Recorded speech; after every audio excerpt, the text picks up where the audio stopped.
Happy 4th of July, everybody. Go America. Today we have another episode of Canon, a special review, Batman v Superman, the Ultimate Edition. Alright, Sal. So, once in a lifetime phenomenon happened not too long ago where a very critically maligned movie, Batman v Superman, Dawn of Justice, we've talked about it so much, it actually had a turnaround. Once the director's cut, Ultimate Edition, whatever you want to call it, extended cut, so many names, came out, overwhelmingly positive reviews flowing from critics, from fans, from YouTubers. All of them that didn't like the movie have changed their tune after watching 30 extra minutes of this movie. So we just watched it, finally, and now we're going to review it. Let's start off. What's your general thoughts? Do you went up or down? Let's just start there. Definitely up. I mean, it added so much more. The whole thing was the clarity. That was the big problem that a lot of people had with it, besides its darkness and stuff like that.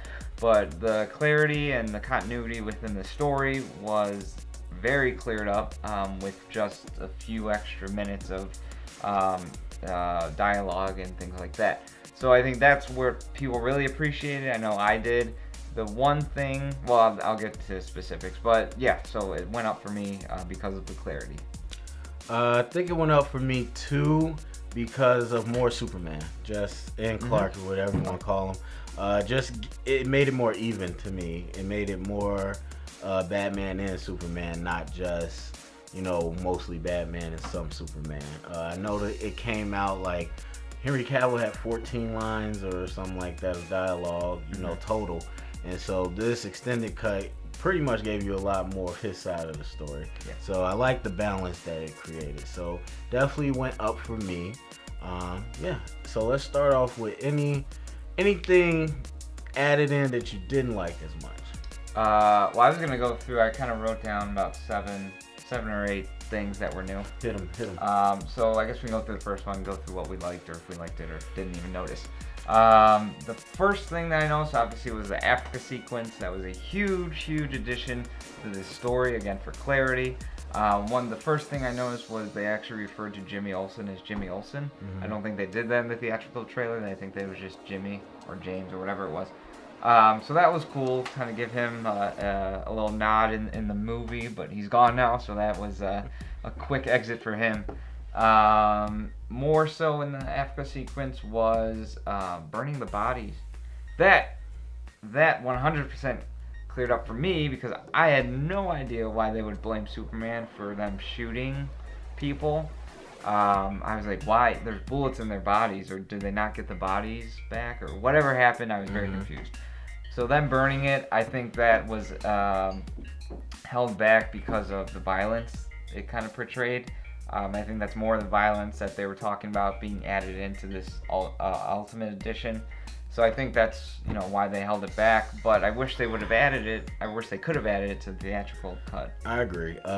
It was very genius because, and we'll get to the whole clarity situation later. But in the initial review, I just talked about I could formulate what happened. But even though I'm wondering why bullets in the body, I'm like, why would people think that Superman killed them? Yeah.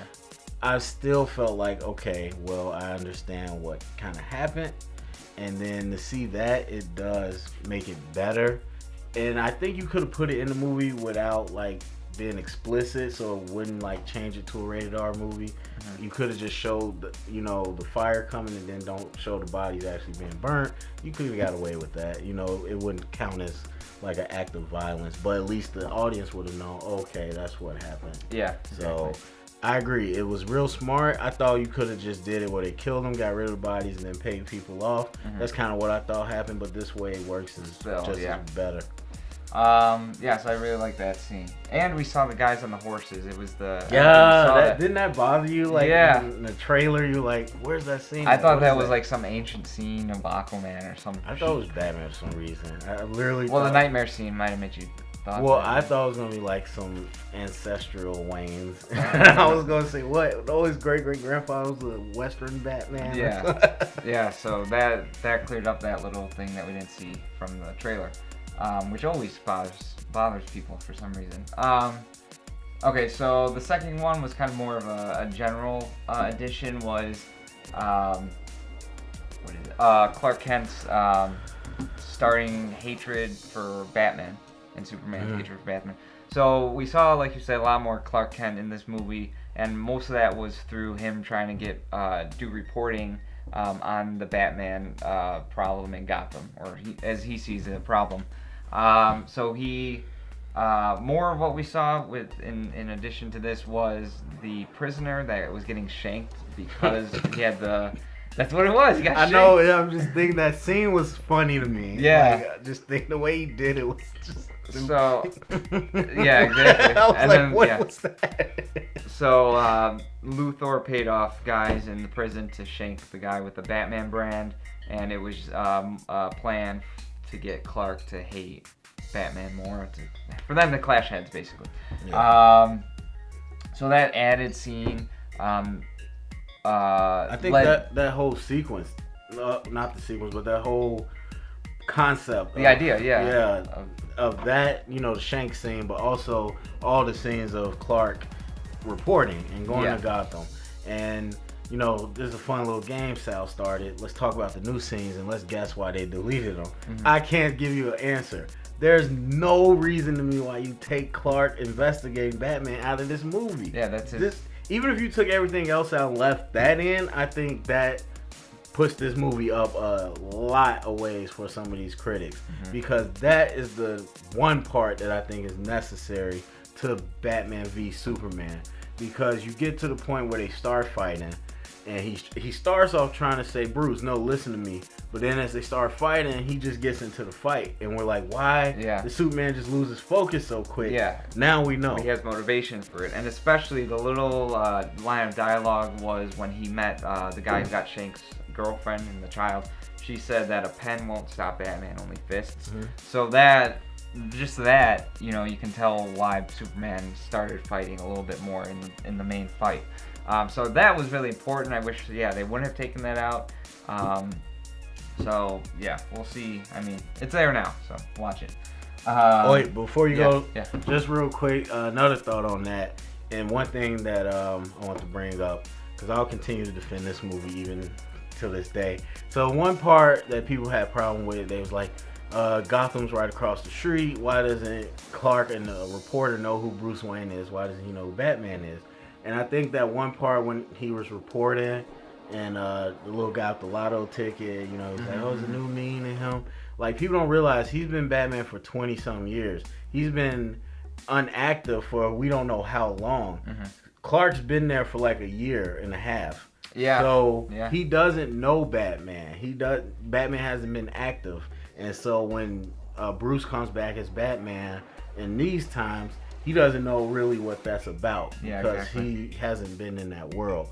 So I thought that was a nice little, that old guy with the lotto ticket was just kind of like a throwback to make you realize people have been around Gotham for a while. Everyone knows who Batman is, but Clark wasn't there in those years. Exactly. Nice point. I didn't think of that. Number 3, Jena Malone. We see her character, absolutely not Barbara Gordon. So wrong, Sal. You were so wrong. Well, I was wrong with about 90% of people, I guess, excluding you. Not me. I didn't know. I thought it was her. Yeah. I'm glad it kind of wasn't. I'm not huge on Jena Malone anyways. She looked cute. I didn't say she wasn't cute. I'm just saying. She I like her with blonde hair. Yeah. Well, either way.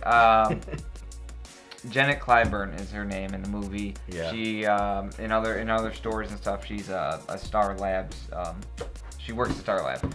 But anyways, another good extra tidbit here was her helping out Lois Lane, and we'll come to more Lois in a second. That's my next point.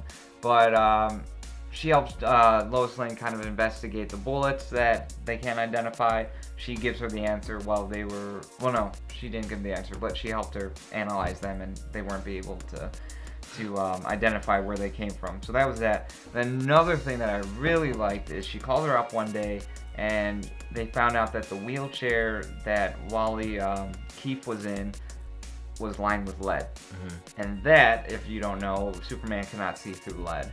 So even if he was looking for a bomb or he was looking for anything else in that courtroom, he wouldn't have been able to see it because you can't see through lead. So I like that a lot because it's a little bit of a throwback to Superman's powers and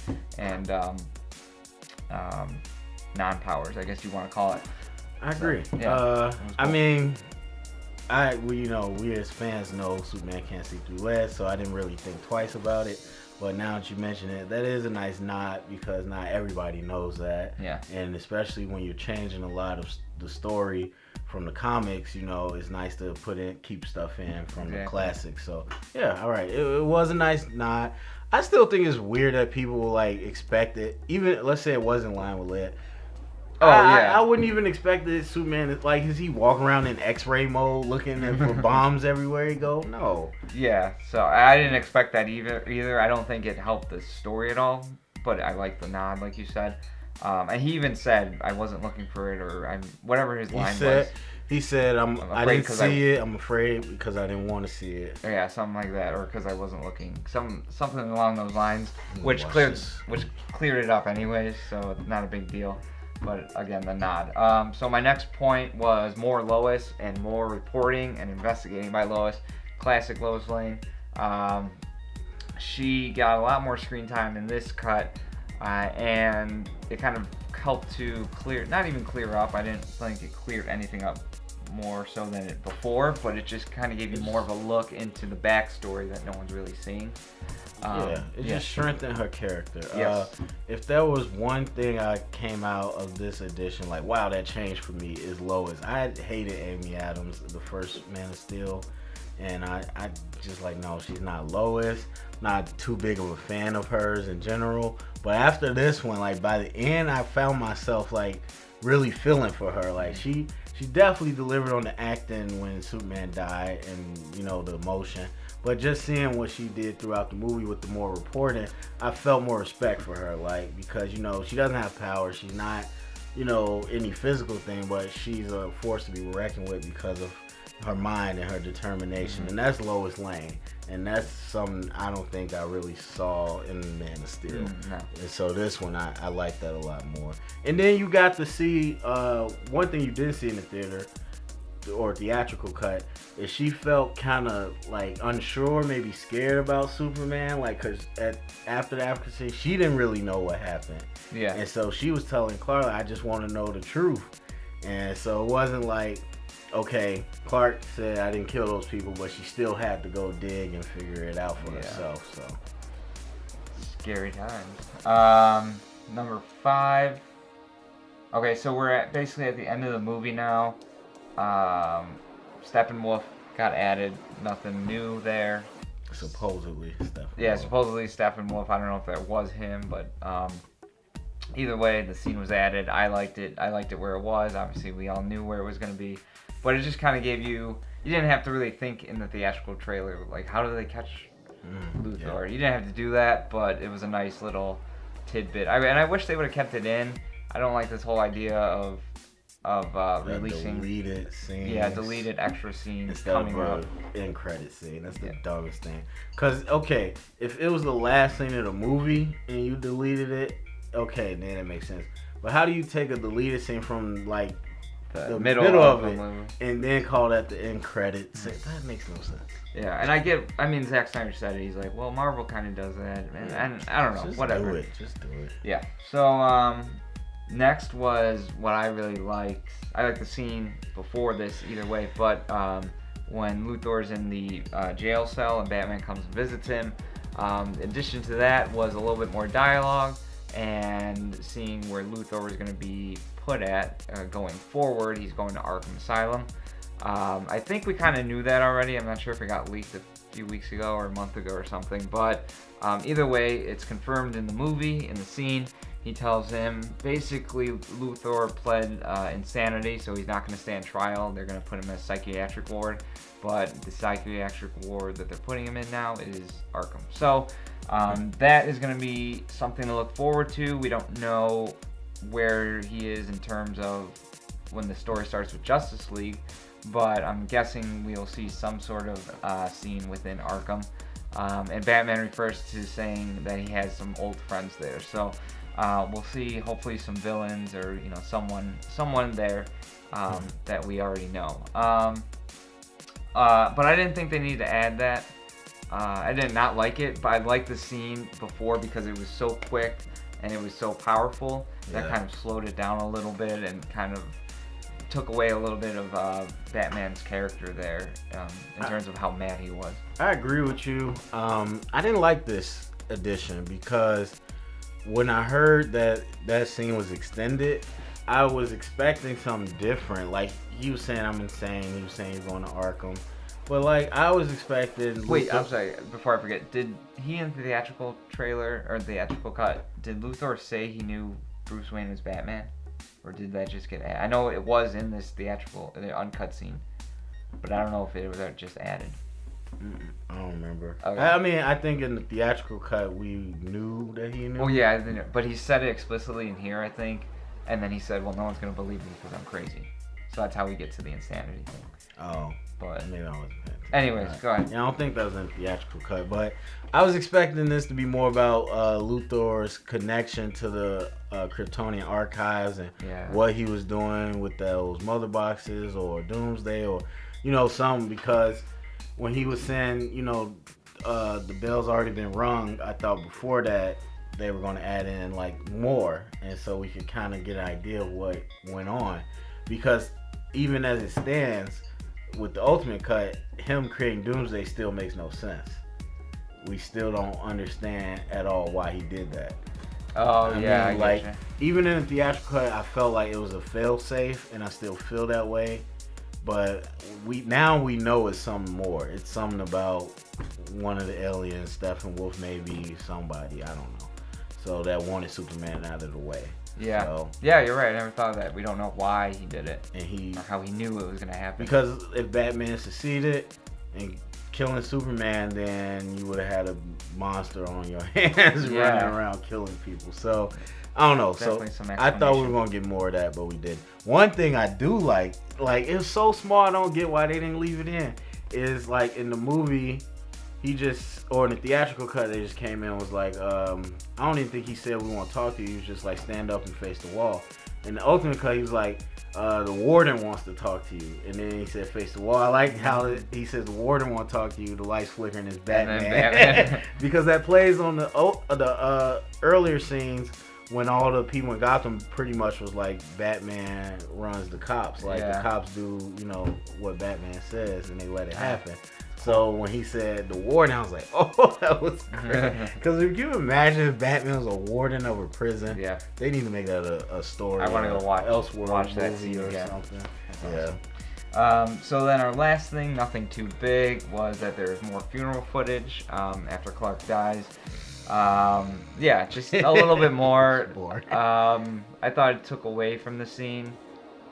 Not much, but I liked the flow of it before. But I did notice, and I'm not sure if it was in theatrical cut, Martha Kent at the casket rubbing her hand on Clark's hand. That was in this uncut version in the living room of their house. I don't know if it was in theatrical, because I don't remember seeing his body at all after he died with Doomsday. So we saw a little bit of his dead body in the casket. That was something that I liked. But other than that, and whatever they had before, it was fine for me. Yeah, the theatrical release, the casket was in the living room, but I don't think it was open. Okay. I'm not sure. Well, no, because someone stuck that picture in there. So, no, I think that was in there. I don't know if she was rubbing his hand, but when they put the picture in, we could see his hand. Okay. So that's because I remember that's how we knew his actual body was in there. Yeah, okay, you're right. So, but yeah, that added, didn't do anything. So yeah, that was mostly the added stuff. If you forgot anything, let us know. But what are your final thoughts on this? I think it's better. I definitely think that some added or some stuff that was deleted is more important than others, that they could have left some of the deleted stuff out, but there's so much that I just cannot understand why you took it out. And it's a lot of small dialogue too. Like I'm just like, why do you take these small little parts out? And they help it so much. I liked. I think one part dialogue when Superman confronts Lex after him and Superman and Batman fight.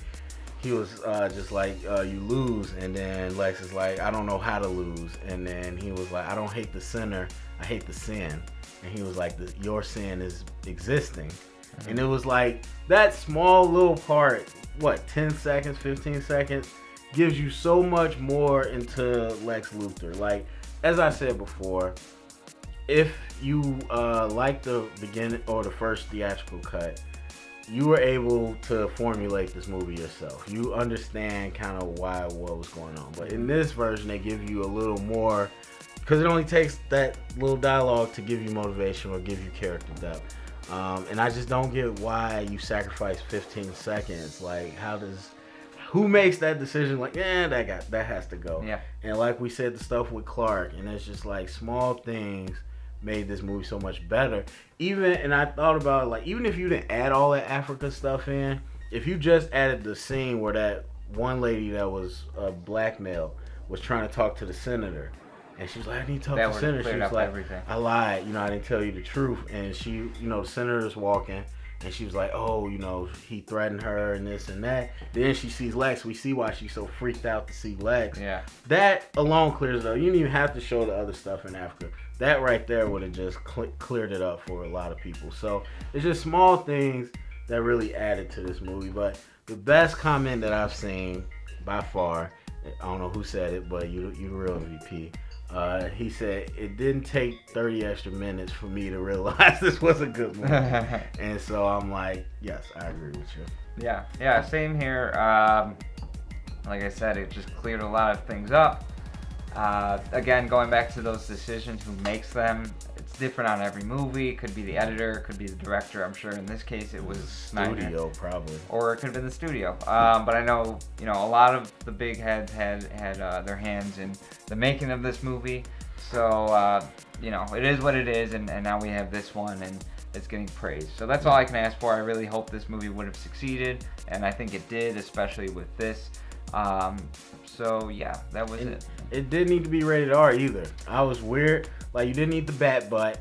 Like, we didn't need to see Ben Affleck naked in the shower. That made no sense.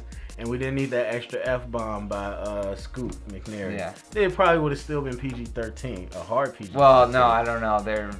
People. I mean, it's a little blood they added in. The rating people make those decisions. But yeah, I agree. It wasn't that much more violent or I was expect some. Yeah. And I didn't notice anything with Doomsday. I thought they added some stuff with that, but I don't remember anything new.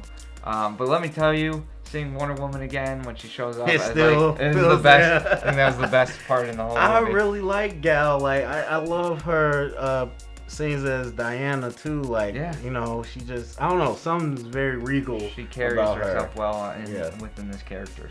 So last thing I would like to ask you before we go. Now, so we talked last week about Justice League and all this course correction and blah blah blah, and all the reaction basically changed the minds of Justice League, the direction. So now that all this positive reaction is coming for the rated R extended cut, do you think this at all changes anything for the studios? Maybe they apologize to Zack, or maybe they say maybe we could go dark. I don't know. Is it too late to change again? No, I think whatever's happened behind the scenes, and they're just going to move forward with what they're doing now. But I think what this did do was give them a good kind of benchmark for what they can leave in and what they should leave out in terms of story, in terms of editing. I think what they wanted to do initially with BVS was, and whoever made this decision, whether it was Zack or the executives or whoever, they wanted to let the audience figure a lot of things out for themselves. And, that's not always the best thing. A lot of times it can work, and a lot of times it doesn't work. And with something of this magnitude in this universe like this, I think it's better to err on the side of caution, add a little bit extra things in. I think they did great with this extended cut. What my fear was for this extended cut was that they were going to spoon feed you everything, every little plot point and everything. They didn't. So they did a good job of what they did give us extra. So I think instead of keeping that stuff out, they'll keep more of that direction helping the audience direct where they're going a little bit more with Justice League. It's going to be a totally different movie, totally different tone too, so we'll see with that. But in terms of story and leaving things in, I think this kind of helped them see where the audience lies in terms of that. Yeah, I think Zack Snyder's voice just got a little louder after the release of this movie. Definitely. So, I'm glad for him. I'm glad. All right, so lastly, let's rate it. Rate it. Out of 10, what do you give the Ultimate Edition? Okay, I don't even remember what I gave the regular. I think I gave the original 9. But just give it your natural reaction. Okay, natural reaction. As a movie, if I never saw anything else, I'd have to give it an, I don't know, a pretty biased 9.5. Just because I like the character so much. But yeah, if no one's ever seen it before, I think you'll like this a lot better. Yeah, if I'd never seen it before, I'd give it a 9.5 too. Yeah. I would have been blown away. I was already kind of blown away. So, yes. And didn't seem that much longer. I don't know Not about really. you. Yeah. No. Yeah. So that is, well, yeah, you're the host of this one. Go ahead. Jack my job. All right, so yes. Anyway, that is our review. If you like what you heard, you want more, give us the ammo by clicking the subscribe button below. All right, Sal, where can the people find us? You can find us on Twitter at The Canon Vlog or on Facebook, facebook.com/The Canon. All right, happy 4th of July. We're going to go crack a beer for Zack Snyder. This one's for you.